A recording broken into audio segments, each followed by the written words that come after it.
And really, if you get the message, you will be able to transcend the need for any more of this, because it's really a message of self-trust and self-empowerment. And then what I'm also trying to create is a community of shared associations about these weird states, so that we don't have to all privately think we're losing our marbles. You know, let those who talk to the elves find each other and band together. I am not I am basically a scientist without portfolio, because no academic institution would ever trust me with a portfolio. But I move in the domain of the gurus, the channelers, the pontificators, and those with secret revealed knowledge from Atlantis and Lemuria. But I have contempt for all of that, whether it's true or not, because they got there the wrong way. You know, you have to come through the rules of evidence and reason. Reason is not science. Don't confuse them. I'm very much a critic of science and the scientific method, but I don't think reason can be tossed out with that bathwater. What is being proposed here is that we're on the brink of the discovery of another world, a world as potentially transforming of our world as the discovery of the Western Hemisphere transformed European civilization in the 1500s. But the world that we're about to discover is inside the mind. It's mental real estate.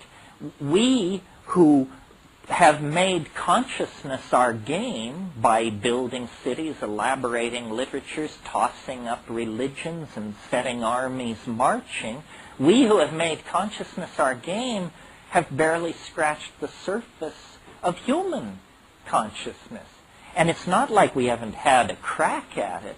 I mean, these yogins have been over there digging away for millennia. Egyptian religion, Kabbalism, alchemy, Western traditions of mysticism. And I am a connoisseur of all that, don't get me wrong, but what astonishes me is how embryonic it all is. We are not the tired inheritors of an ancient and sophisticated civilization in its twilight, which is what they're all telling us. We are the know-nothing, fresh scrub babes who are the new kids on the block who haven't got a clue as to what the human enterprise could really be about. And we are coming now through a very narrow historical neck where the accumulated stupidity of the last 5,000 years, the dues now have to be paid. It ain't fair. We didn't do it. You know, we didn't bring the slaves from Africa. We didn't invent oligarchy. We didn't do all these things.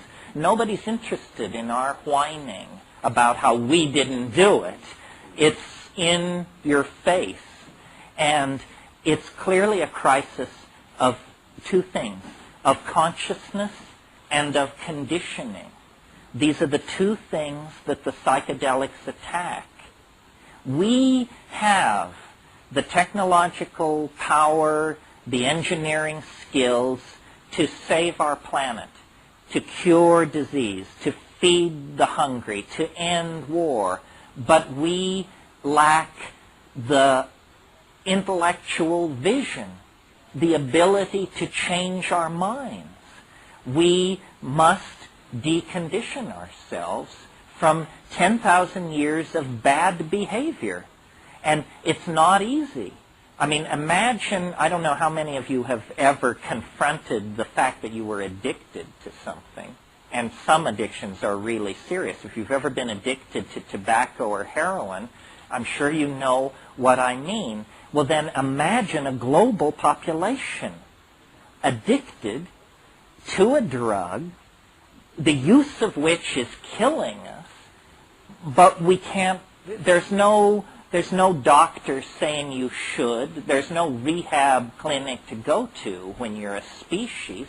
We are on an absolutely destructive bender that will end with the death of the earth, the impoverishment of its animal and plant population, and the collapse of our civilization into scarcity unless we can somehow restructure our psychology and get hold of ourselves. And psychedelics are the only thing I've ever seen work on an individual level to do that.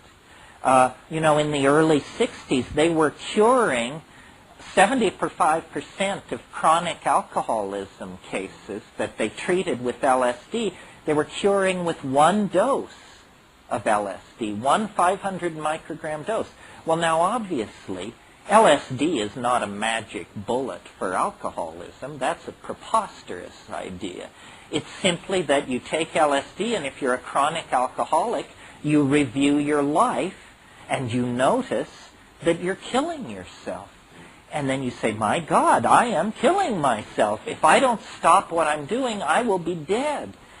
That's the strongest motivation to character rehabilitation there is. And that's what we have to carry into the domain of public debate. I can't believe how constipated American institutions are. I mean, here we are under the aegis of a great crusading reformer from Arkansas. A new order in human affairs has dawned, but they suggest closing an air base out at Sacramento, and there are editorials as to whether we can survive the shock of this massive change. Well, I've got news for you. You better do your change-related calisthenics if that was heavy lifting, because what you've got coming at you is something very, very different. We are now in a position to actually